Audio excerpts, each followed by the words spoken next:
Part of all fourth-year students. Good luck.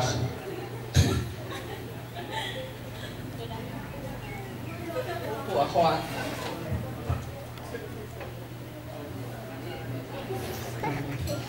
I was hesitant to do this at first because as far as I'm concerned, my relations with my classmates are more than agreeable and I plan to leave it like that. Here it goes. After Kinakabahan ako! Okay. Take two. After Excited! May ganung effect. Okay. After an exhausting coverage of the World Peace Talks, I decided to take a leave from my position as a Secretary of the Department of Tourism of the Philippines. Ooh, Secretary ako. I wanted to take some well-earned rest after chasing diplomats in the summit. I took a plane and began my journey back to the place where I graduated from 10 years ago. Before boarding the plane to Manila, I noticed a familiar-looking guy approach me. I could not believe that it was Marvin Hernandez. He told me that he works as the manager of an engineering firm. My scheduled flight was 10 minutes behind schedule. Arte, no? So I bought the latest issue of Esquire magazine, wanting to read the article of my favorite editor-in-chief, Caris Angela Coderes.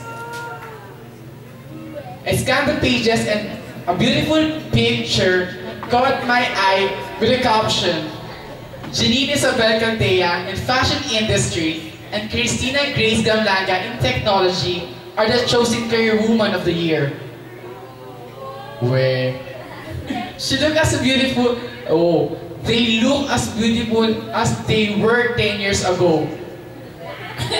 Okay. After several inquiries from the management, the plane was now ready to take off.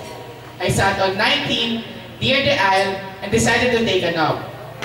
Before I could even close my eyes, a stewardess tapped my arm. And I was so shocked, and it was Kishin Yabao. Yeah. From her, I gathered that the pilot of the plane was Captain Joshua Sarial. Take note that the captain of the plane is her husband. And they had one child named Amber Crisel Yabao Sarial. No. Amber Crisel Sarial. Suddenly, I heard the captain speaking because we are arriving in Naiya and it feels good to be back. When we arrived at Ninoy Aquino International Airport, Joshua, Kishin, Marvin, and I decided to have a lunch in Sofitel Hotel. Because we miss each other, especially our batchmates, or should I say, our family. When we got there, we saw a gorgeous lady. My goodness. And Kishin said, "Si Tedoy?" We're gorgeous. We were all shocked as she's the general manager of the Sofitel Hotel. Just when we found out that that is the general manager, another bombshell came. It was Kuya Paul.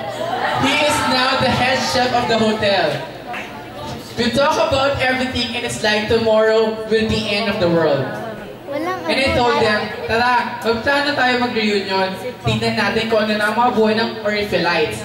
And they agreed with my plan. A few hours of rest, I decided to go to DAA.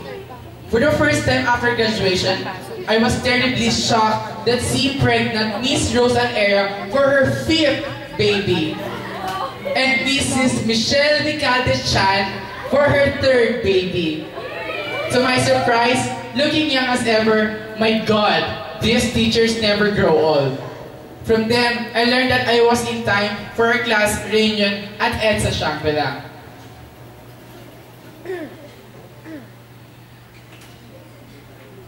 To formally organize a foundation. On my way to the hotel, I spotted a billboard signed Blasquino Motors, always on the go. Then I remembered my classmate and thought he might be the owner. When I got to EDSA Shang, The executives approached me and discussed about the foundation we are about to manage. But then, an unexpected person came. It was my classmate, Nicole Santos. I found out that she is now Mrs. Nicole Shangri-La. We agreed that we will have our reunion in their hotel. On my way outside the hotel, I saw that people are gathering. I went to peek and to my surprise, I saw Rochelle, aka Josa. She is now a very famous artist. Oh my God. I can't believe. Excited ako. As we drove through EDSA, a three-story building loomed into view. It was an eye hospital. On close view, I saw Oshal Ilano, the ophthalmologist. And I remembered my BFF that we used to call Baba. Good times. I decided to park my car near the building. I asked one of the guards about the ophthalmologist's name. My instincts didn't fail me. It was really Charlene. Luckily, it was her lunch break, so I took the opportunity to talk to her about the reunion. We had a short conversation about our classmate before. She has also said that Pau Pau was her co-doctor in Asian Hospital as a radiologist. We suddenly realized that we both have to live. And here's Charlene's journey.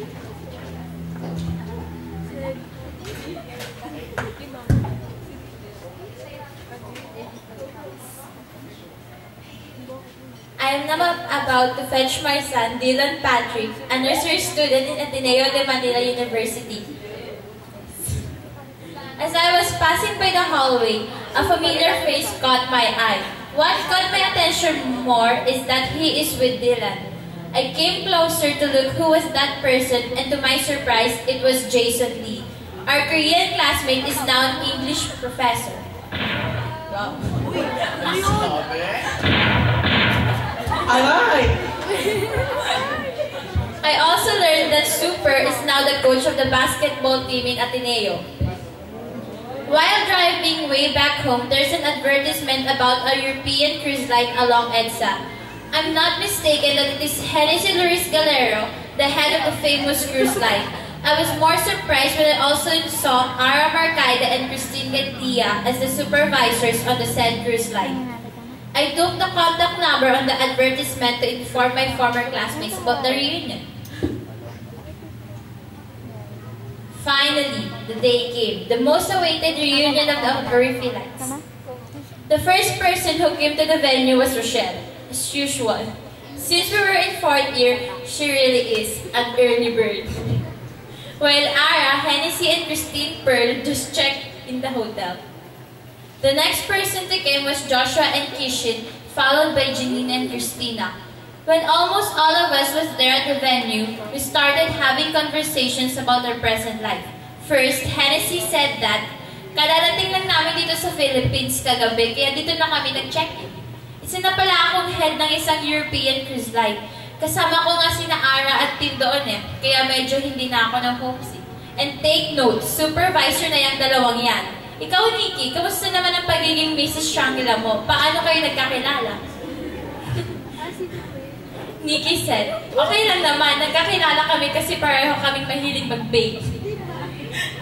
I suddenly heard a very familiar voice.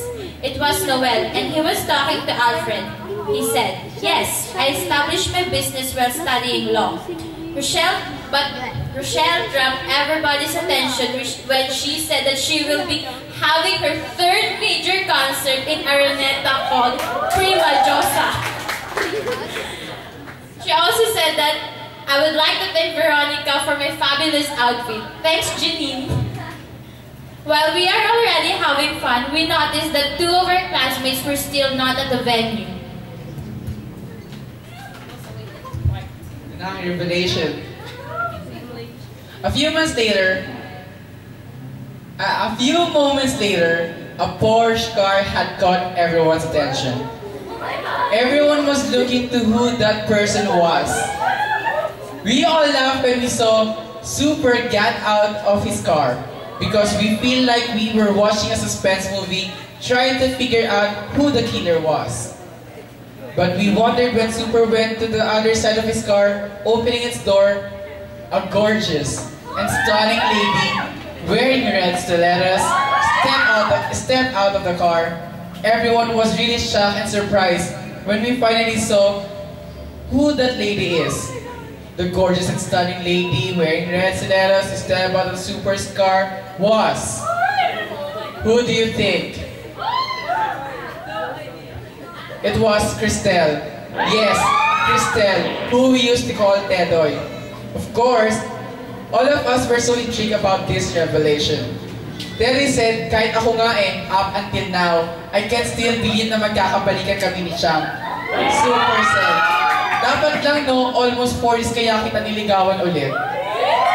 We all laughed, but still, we did not stop intriguing this couple. I asked Cristel why she did not told me about this when we met at Sofitel Hotel. Terry said, ganun talaga, gusto namin ni Chang na i-surprise namin kayong lahat ngayon dito sa reunion.